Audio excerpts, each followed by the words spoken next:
क्या दादागिरी है, मतलब घर के अंदर दादागिरी, घर के बाहर दादागिरी, वाईटी में दादागिरी, इतनी दादागिरी, किस किस को डराओगे, धमकाओगे, किस किस को डरा के बिठाओगे।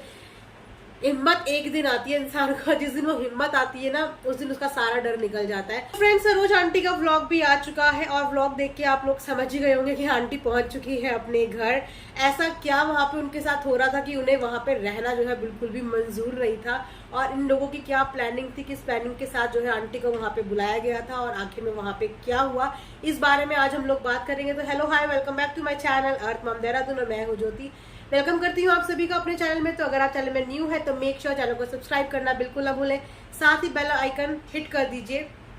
सो फ्रेंड्स, जब टिकिता मलिक गई थी अपनी मम्मी के घर पे अपने बेबी को लेके, और वहां से वापस आते ही उसने अपने घर पे ऐसी चैन की सांस ली बेड पे बैठ के, और ये बोला कि सुकून और नींद तो अपने घर पे ही आती है, चाहे कहीं भी चले जाओ। लेकिन देखो आज जो बच्चा है जो है कितने प्यार से आज सो रहा है, अपना घर तो अपना घर ही होता है। तो जब इन लोगों को इस चीज का रियलाइजेशन है कि अपना घर तो अपना घर ही होता है, एक सुकून, एक नींद जो है अपने घर पे ही आती है, तो ये लोग हमेशा दूसरों को उनके घर से उठा उठा के अपने जो है हाउस अरेस्ट के अंदर क्यों लेके आ जाते हैं,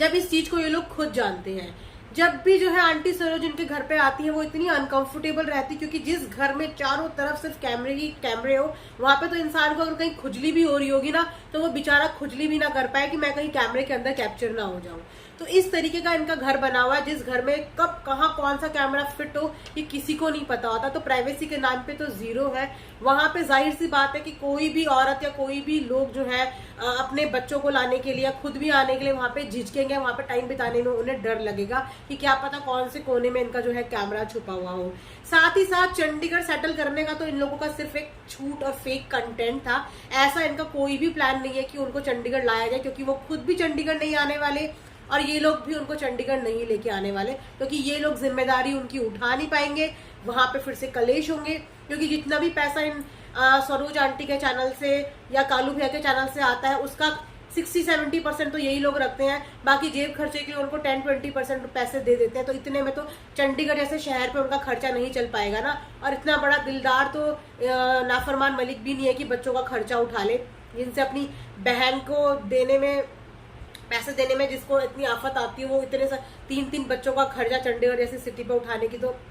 नहीं, इतना बड़ा दिल नहीं रख सकता। तो ये खाली एक फेक कंटेंट था, जस्ट दिखाने के लिए कि देखो हमने तो फ्लैट भी फाइनल कर लिया है, देखो हमने तो ये भी ले लिया है। लेकिन आंटी की मंजूरी नहीं है, सरोज भाभी नहीं चाहती है कि वो यहाँ आए, तो हम इसमें कुछ नहीं कर सकते हैं। हालांकि इनका मन उनको यहाँ पे लाने का है ही नहीं। लेकिन सरोज आंटी के बिहेव से, क्योंकि उस दिन इतनी तगड़ी बारिश हो रही थी और ये लोग सब जानते हैं इस समय बरसात के टाइम पे रोड में इतना ज्यादा ट्रैफिक है बिकॉज ऑफ वाटर, सारी जगह पानी भरा हुआ है। आप कहीं पे भी ले लीजिए, जाने आने में इतनी परेशानियां सबको हो गई हैं। और उस कंडीशन में जो है आंटी सरोज आंटी इनके घर से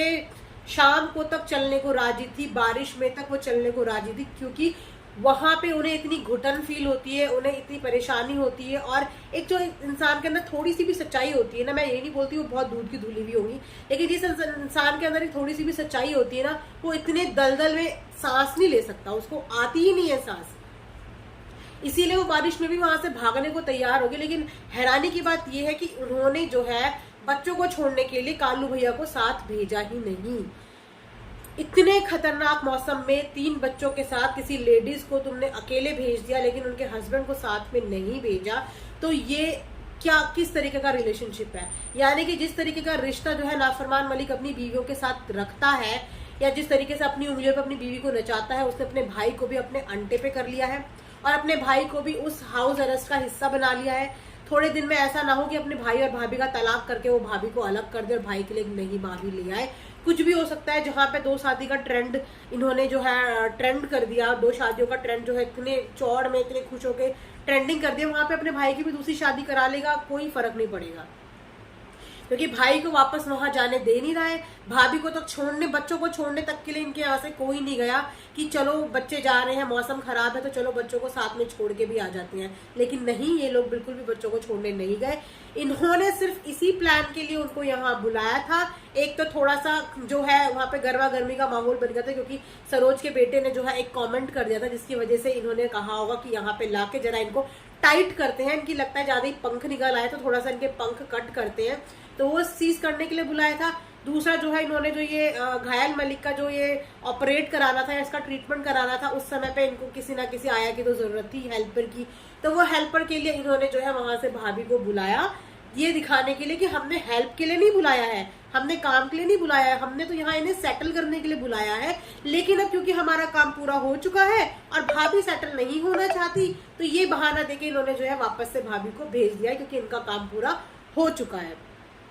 तो इस तरीके की चालबाजी जो है ये अपनी ही फैमिली के लोगों के साथ करते हैं, और फैमिली बेचारी इतनी मजबूर इन लोगों के सामने इतनी बेबस नजर आती है ना, देख के ही नजर आ जाएगा कि इन मतलब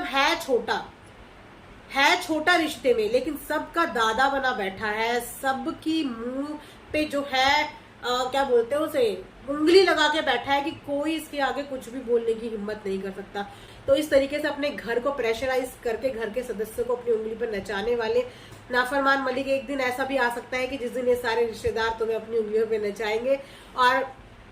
आई थिंक वो जो है चीजें शुरू हो ही गई हैं, धीरे धीरे जो है लोगों ने अपनी आवाज उठानी शुरू कर दी है, क्योंकि सच्चाई अब लोगों के घरों तक पहुंच गई है, पर्सनल लाइफ तक पहुंच गई है। तो जहां पे बात पर्सनल लाइफ की आती है वहां पे लोग अपने लिए स्टैंड लेते हैं, तो इनके घर के लोगों ने धीरे धीरे अपने लिए स्टैंड लेना तो शुरू कर दिया है। अब देखते हैं सरोज भाभी कब अपना एक सॉलिड स्टैंड लेती है, और जिस दिन सरोज भाभी ने अपना स्टैंड लिया ना, उस दिन कालू भैया और सरोज भाभी का तलाक फाइनल है, ये आप लिखवा लो। तो फिर मिलते हैं नेक्स्ट वीडियो में, तब तक अपना ध्यान रखिए, दुआओं में याद रखिए, बाय, टेक केयर।